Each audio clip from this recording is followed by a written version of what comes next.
أشهد أن لا إله إلا الله وحده لا شريك له وأشهد أن محمدا عبده ورسوله أما بعد فأعوذ بالله من الشيطان الرجيم بسم الله الرحمن الرحيم الحمد لله رب العالمين الرحمن الرحيم مالك يوم الدين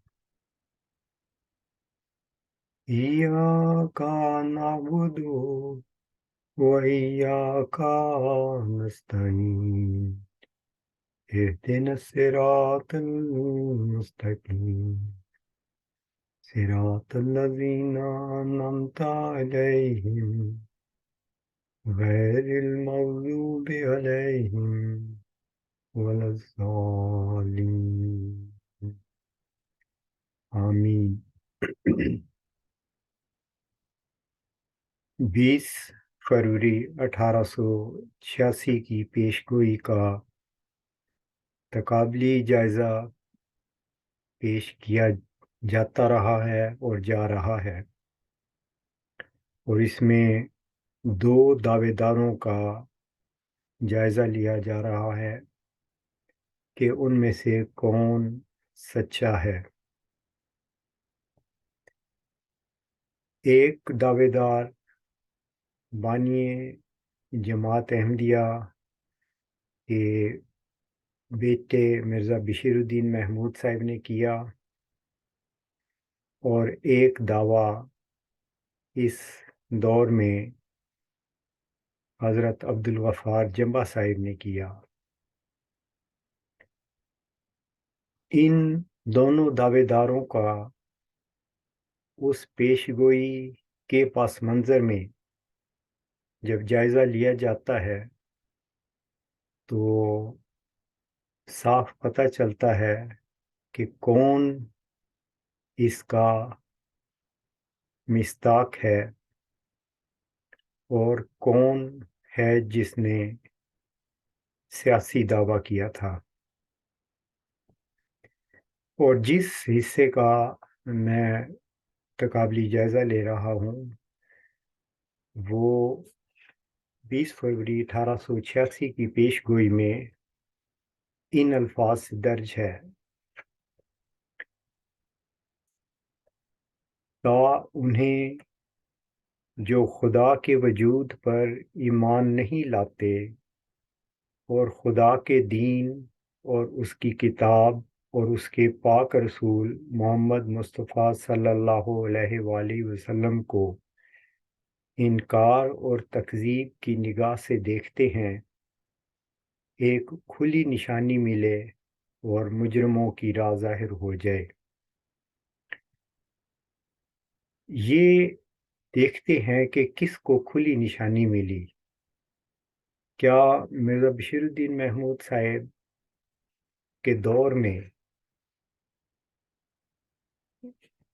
کوئی ثابت کر سکتا ہے کہ 29 جنوری 1944 سے لے کر ان کی وفات تک وہ کون لوگ تھے جو مجرم ثابت ہوئے؟ وہ کون سی کھلی نشانی تھی جو ملی؟ وہ کون لوگ تھے جو خدا اور اس کے رسول محمد صلی اللہ علیہ وآلہ وسلم اور ان کے دین کو انکار اور تکذیب کی نگاہ سے دیکھتے تھے؟ تو پتہ چلتا ہے کہ ایسی کوئی کھلی نشانی مرزا بشیر الدین محمود صاحب کے دور میں نہیں ملی۔ پس ثابت ہوتا ہے کہ ہرگز یہ پیش گوئی ان پر پوری نہیں اترتی اور نہ ہی وہ اس کے مصداق ہیں۔ یہ حصہ جو 20 فروری 1886 کا ہے، یہ بہت ہی اہم حصہ ہے، اور اسی حصے میں ایسے لوگوں کو کے بارے میں کہا گیا ہے کہ کھلی نشانی ملے گی اور مجرم صاف ظاہر ہو جائیں گے۔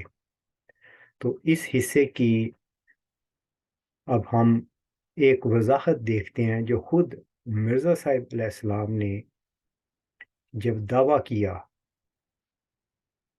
کہ مجھے خدا نے اپنے ہم کلامی کا شرف بخشا ہے اور مجھے اس صدی کا مجدد بنایا ہے اور معمور بنایا ہے، تو آپ نے کیا الفاظ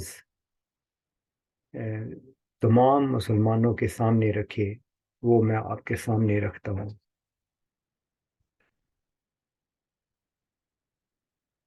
آپ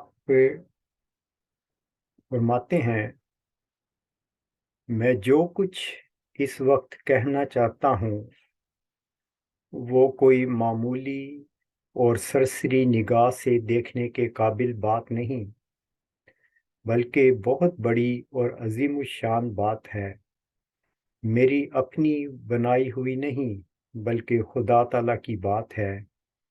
اس لیے جو اس کی تکذیب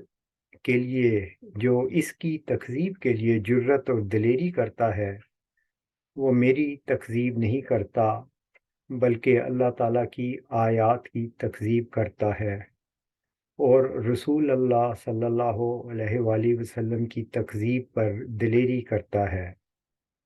مجھے اس کی تکذیب سے کوئی رنج نہیں ہو سکتا، البتہ اس پر رحم ضرور آتا ہے کہ نادان اپنی نادانی سے خدا تعالیٰ کے غضب کو بھڑکاتا ہے۔ اب آپ یہاں دیکھیے کہ حضرت مسیح علیہ السلام خدا اور اس کے رسول کی تکذیب کرنے والا کس کو کہہ رہے ہیں؟ یہ وہی الفاظ ہیں جو 20 فروری 1886 کی پیشگوئی میں ہیں۔ تو آپ آگے اس کی وضاحت کرتے ہوئے نشاندہی کر رہے ہیں کہ وہ کون لوگ ہوں گے۔ آپ لکھتے ہیں، یہ بات مسلمانوں میں ہر شخص جانتا ہے اور غالباً کسی کو بھی اس سے بے خبری نہ ہوگی کہ رسول اللہ صلی اللہ علیہ وسلم نے فرمایا ہے کہ اللہ تعالیٰ ہر صدی کے سر پر ایک مجدد کو بھیجتا ہے جو دین کے اس حصہ کو تازہ کرتا ہے جس پر کوئی آفت آئی ہوئی ہوتی ہے۔ یہ سلسلہ مجددوں کے بھیجنے کا اللہ تعالیٰ کے اس وعدہ کے موافق ہے جو اس نے اِنَّا نَحْنُ نَزَّلْنَا الذِّکْرَ وَإِنَّا لَهُ لَحَافِظُونَ میں فرمایا۔ بس اس وعدہ کے موافق اور رسول اللہ صلی اللہ علیہ وسلم کی اس پیش گوئی کے موافق جو کہ حضرت صلی اللہ علیہ وآلہ وسلم نے اللہ تعالیٰ سے وحی پا کر فرمائی تھی، یہ ضروری ہوا کہ اس صدی پر جس میں سے 19 برس گزر گئے ہیں کوئی مجدد اصلاح دین اور تجدید ملت کے لیے مبعوث ہوتا۔ اب یہ دیکھیے کہ حضرت مسیح علیہ السلام اس پیش گوئی کو جو قرآن کریم میں ان الفاظ میں درج ہے کہ ہم نے قرآن کو نازل کیا اور ہم اس کی حفاظت کریں گے، اور حفاظت کرنے کا ذریعہ اللہ تعالیٰ نے یہ رکھا کہ وہ ہر صدی کے سر پر کسی کو وحی و الہام سے خبر دے کر دین میں تجدید کے لیے بھیجتا ہے۔ جو بگاڑ اس میں پیدا ہو گیا ہوتا ہے اس کو درست کرتا ہے۔ اب یہ وہ چیز ہے جس کے بارے میں حضرت مسیح علیہ السلام لکھ رہے ہیں کہ جو اس تجدید کے سلسلہ کی تکذیب کرتا ہے وہ خدا اور اس کے رسول کو انکار اور تکذیب کی نگاہ سے دیکھتا ہے۔ اور یہی الفاظ 20 فروری کی پیشگوئی میں ہیں جو ابتدا میں آپ کے سامنے پڑھ کر سنائے گئے۔ اب ہم واضح طور پر دیکھتے ہیں کہ مرزا بشیر الدین محمود صاحب نے جو دعویٰ کیا وہ عجیب و غریب دعویٰ ہے۔ کبھی وہ کہتے ہیں کہ میں غیر معمور ہوں، کبھی کہتے ہیں کہ میں معمور اور غیر معمور کے درمیان ہوں، پھر یہ کہ انہوں نے صدی کا سر بھی نہیں پایا، یعنی غلط وقت پر دعویٰ کیا، اور سنت اللہ اس طرح نہیں ہے۔ اچھا، اب اس کے بعد ہم یہ بھی دیکھتے ہیں کہ وہ جب ان سے پوچھا گیا کہ مجدد بڑا ہوتا ہے یا خلیفہ، تو جواب انہوں نے دیا کہ خلیفہ تو خود مجدد سے بڑا ہوتا ہے۔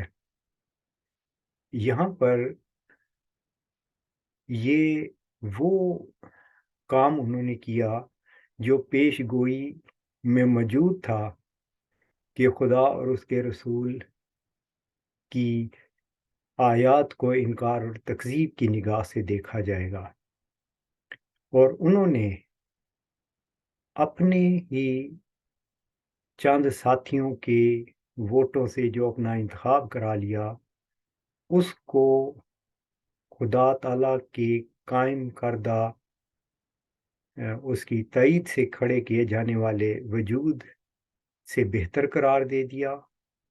گویا وہ فیصلہ کر رہے ہیں کہ آئندہ اللہ تعالیٰ کے فیصلوں کی، رسول کریم صلی اللہ علیہ وسلم کی حدیث کی کوئی وقت نہیں ہے، بلکہ جو ہم کریں گے ووٹوں کے ذریعے سے اس کی وقت ہے۔ تو یہ کھلی کھلی نشانی ہمیں مل جاتی ہے کہ یہی وہ مجرم ہیں مرزا بشیر الدین محمود صاحب، جنہوں نے خدا تعالیٰ کی آیت اِنَّا نَحْنُ نَزَّلْنَا الذِّكْرَ وَإِنَّا لَهُ لَحَافِظُونَ، اور یہ حدیث ان اللہ یبعث لہذہ الامت علی رأس کل مئۃ سنۃ من یجدد لها دینہا، ان دونوں کو رد کر دیا۔ تو کھل کر بات سامنے آ گئی کہ مجرم کون ہے۔ اچھا، اب اس چیز کے اوپر بھی کہ اللہ تعالیٰ مجدد کھڑا کرتا ہے، حضرت مرزا غلام احمد قادیانی علیہ السلام کا ایک بڑا ہی خوبصورت بیان آئینہ کمالات اسلام کی کتاب میں صفحہ نمبر 341 پہ درج ہے، اور اس کے بارے میں میں کچھ تھوڑی سی وضاحت کر دیتا ہوں۔ دیکھیں، جب ہم یہ کہتے ہیں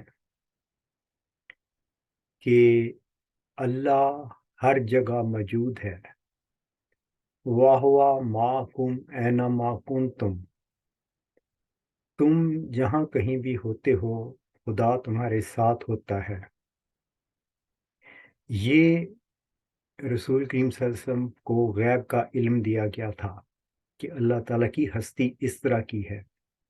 میں یہاں پر جو خطبہ دے رہا ہوں تو یہ خدا تعالیٰ یہاں بھی موجود ہے، اور پوری کائنات میں جہاں جہاں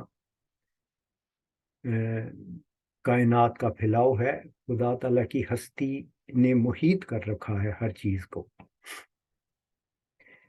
مسئلہ تو صرف ایک ہے کہ کیسے پتہ چلے کہ وہ ہستی موجود ہے۔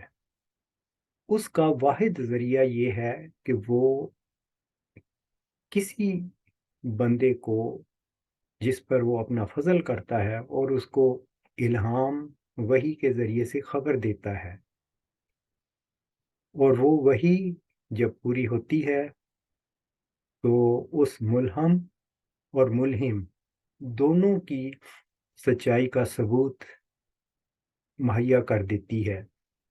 اب ہم اس پیش گوئی کو جب دیکھتے ہیں کہ وہ جو خدا اور اس کے رسول کو انکار اور تکذیب کی نگاہ سے دیکھتے ہیں، ایک کھلی نشانی ملے اور مجرموں کی راہ ظاہر ہو جائے، یہ ایک خدائی خبر تھی، غیب کی خبر تھی۔ اس خالق کی کا میسج تھا جو مرزا صاحب علیہ السلام کو دیا گیا۔ میں پہلے بھی یہ عرض کر چکا ہوں کہ مرزا صاحب کے ذہن کی یہ سوچ ہی نہیں ہو سکتی، یہ لازماً خدائی خبر تھی۔ اس کی وجہ یہ ہے کہ مرزا صاحب کی اپنی سوچ تو اپنی اولاد کے بارے میں بہت نیک تھی، تو اس لیے یہ جو خبر تھی یہ ان کے فہم سے بالا تھی۔ تو اب ہم دیکھتے ہیں کہ یہ خبر پوری ہو گئی اور مجرموں کے چہرے بھی بے نقاب ہو گئے۔ خود مرزا صاحب نے آئینہ کمالات اسلام میں جو تحریر فرمایا ہے وہ اس طرح ہے: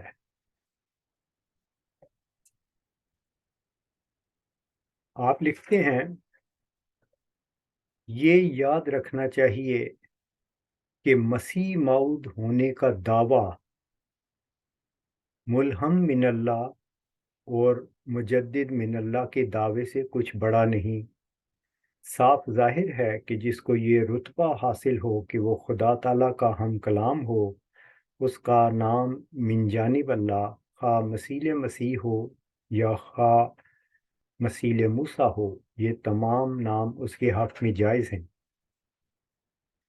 اب وہ یہ کہہ رہے ہیں کہ میں نے جو دعویٰ مسیحیت کیا ہے، یہ دراصل مجدد من اللہ کے دعوے سے بڑا نہیں۔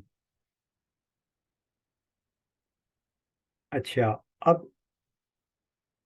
اس کا مقابلہ کر کے دیکھیں مرزا بشیر الدین محمود صاحب کے بیان سے، جہاں وہ یہ کہہ رہے ہیں کہ خلیفہ تو خود مجدد سے بڑا ہوتا ہے۔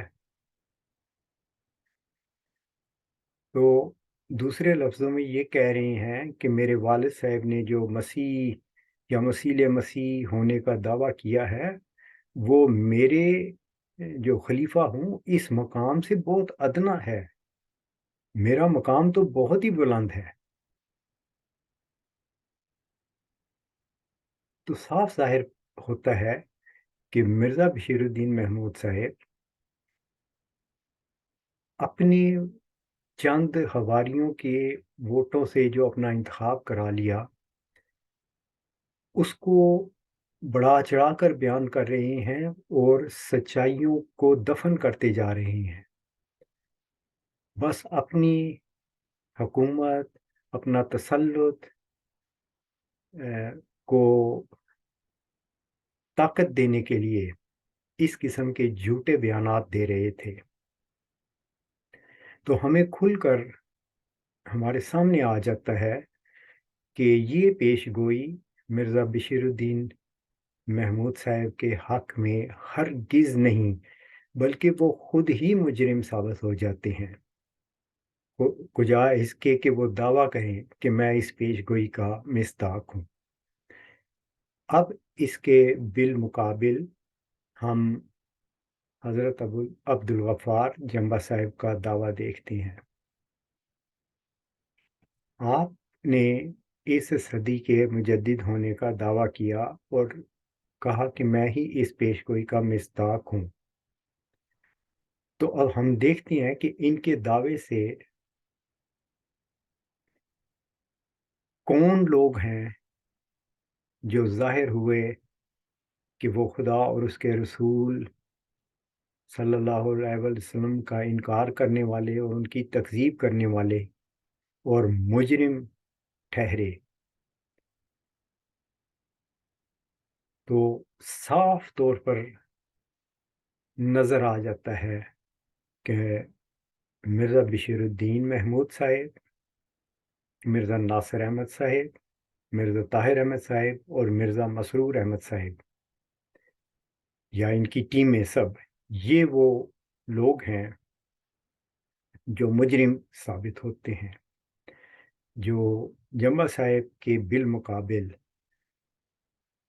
کھلی کھلی نشانی کے ساتھ پتہ چلتا ہے کہ یہ لوگ مجرم ہیں، اس وجہ سے کہ مرزا بشیر الدین صاحب کا تو میں نے بیان آپ کے سامنے رکھ دیا۔ مرزا ناصر احمد صاحب مجرم اس وجہ سے ہیں کہ وہ بھی یہ کہتے ہیں کہ یہ حدیث جس کو مرزا صاحب علیہ السلام نے اپنی صداقت کے ثبوت میں ہمیشہ پہلے نمبر پر پیش کیا، اس حدیث کے بارے میں کہتے ہیں کہ ہم نے ایران سے مجلد کتابیں منگوا کے دیکھیں تو پتہ چلا کہ یہ حدیث ہی جھوٹی ہے، کسی راوی نے کہیں سے اڑا لی ہوگی۔ تو جب جمبا صاحب نے دعویٰ پیش کیا تو یہ مجرم چہرہ بھی سامنے آ گیا،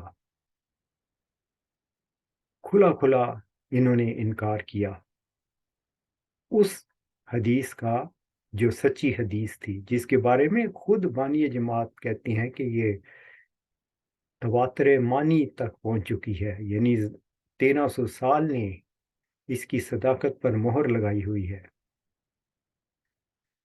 پھر ہم دیکھتے ہیں مرزا طاہر احمد صاحب، ان کا جرم بہت بڑا ہے، اس لیے کہ مرزا ناصر احمد صاحب کے زمانے میں کوئی مجدد ظاہر نہیں ہوا تھا۔ مرزا طاہر احمد صاحب کے سامنے اس پیش گوئی کا مصداق دعوے دار موجود تھا، اور اس نے خط لکھا تھا، بلکہ خطوط لکھے تھے اور اپنا دعویٰ کھول کر بیان کر دیا تھا۔ جواباً مرزا طاہر احمد صاحب نے کیا کہا؟ تم مرو گے، تمہاری نسلیں مریں گی، نسلوں کی نسلیں مرتی چلی جائیں گی، خدا کی قسم تم قیامت تک کسی مجدد کا منہ نہیں دیکھو گے۔ اور یہ اتنا بڑا جھوٹ بولا گیا کیونکہ مجدد کا دعویٰ تو خود ان کی میز پر پڑا تھا، مسلم موعود کا دعویٰ تو ان کی میز پر پڑا تھا، 20 فروری 1886 کے مصداق ہونے کا دعویٰ ان کے سامنے تھا، اور وہ اچھی طرح جانتے تھے۔ اور اس کا ایک اور ثبوت خود ان کا جرمنی کے جلسہ میں بیان ہے۔ میرے علم کے مطابق جرمنی میں ایک شخص ہے جو بیچارہ دماغی فطور میں مبتلا ہے اور اپنے آپ کو اس زمانے کا مصلح سمجھتا ہے۔ ان کا یہ بیان قطعی طور پر ثبوت پیش کرتا ہے کہ وہ جانتے تھے کہ جمبا صاحب کا کیا دعویٰ ہے۔ تو کیا انہوں نے قرآن کی آیت اِنَّا نَحْنُ نَزَّلْنَا الذِّکْرَ وَإِنَّا لَهُ لَحَافِظُونَ اور اس حدیث اِنَّ اللَّهَ يَبْعَثُ، ان دونوں کا صاف انکار نہیں کر دیا؟ کیا مجرموں کی راہ ظاہر نہیں ہو گئی؟ پتہ چلا کہ خود مرزا طاہر احمد صاحب وہ مجرم ہیں جنہوں نے اللہ تعالیٰ کی اس طریق کا انکار کیا کہ وہ روح القدس کی تائید سے کسی کو کھڑا کر دیتا ہے۔ پھر ہم دیکھتے ہیں کہ مجرموں کی راہ ہمارے اس موجودہ زمانے میں، جبکہ مرزا مسرور احمد صاحب جماعت کے سربراہ ہیں، وہ بھی مجرم ثابت ہوتے ہیں۔ وہ اپنے خطبہ میں جو 10 جون 2011 کو دیا گیا، وہ کہتے ہیں نہ تو قرآن میں نہ ہی حدیث میں کسی مجدد کا ذکر ملتا ہے۔ یہ سفید جھوٹ ہے جو مرزا مسرور احمد صاحب نے بولا۔ کیا ان کو یہ حدیث یاد نہیں تھی؟ اور کیا انہوں نے مرزا صاحب علیہ السلام جن کے نام پر یہ اپنے آپ کو خلیفۃ المسیح کہلواتے ہیں، ان کی تحریریں نہیں پڑھی کہ انہوں نے کس طرح اس حدیث کی صداقت کی گواہیاں دی ہیں؟ تو یہ صاف مجرم سامنے نظر آتے ہیں۔ تو اس پیش گوئی نے صاف ظاہر کر دیا کہ کون اس کا مصداق ہے اور کون مجرم ہے۔ یہ بڑی بڑی واضح اور کھلی نشانیاں ہیں، اور بہت ہی جس کی سمجھ چھوٹی بھی ہو وہ بھی ان باتوں کو سمجھ سکتا ہے کہ کون ہے جو اس حدیث کا انکار کرتا ہے اور کون ہے جو اس کو اپنی صداقت کے طور پر پیش کرتا ہے۔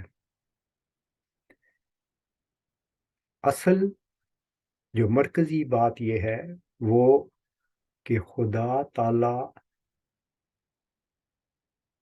اپنے الہامات کے ذریعے سے جب وہ وقت پر پورا ہوتے ہیں پہچانا جاتا ہے۔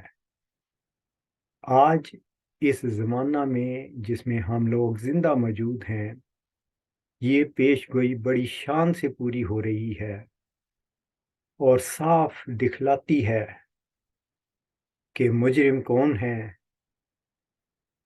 اور اس پیش گوئی کا مصداق کون ہے۔ ان تغیرات زمانہ میں ہم خدا تعالیٰ کی ہستی کو دیکھ لیتے ہیں، وہ اپنے وعدوں کا سچا ہے۔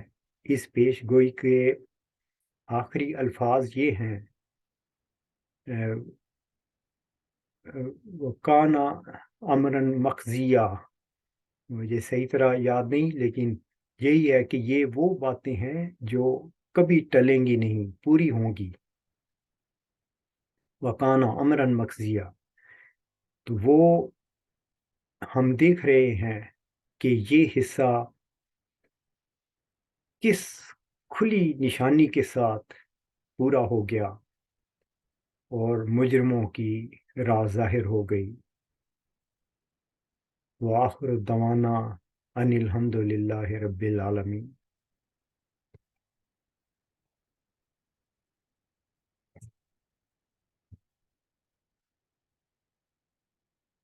الحمد للہ نحمدہ ونستعینہ ونستغفرہ ونؤمن بہ ونتوکل علیہ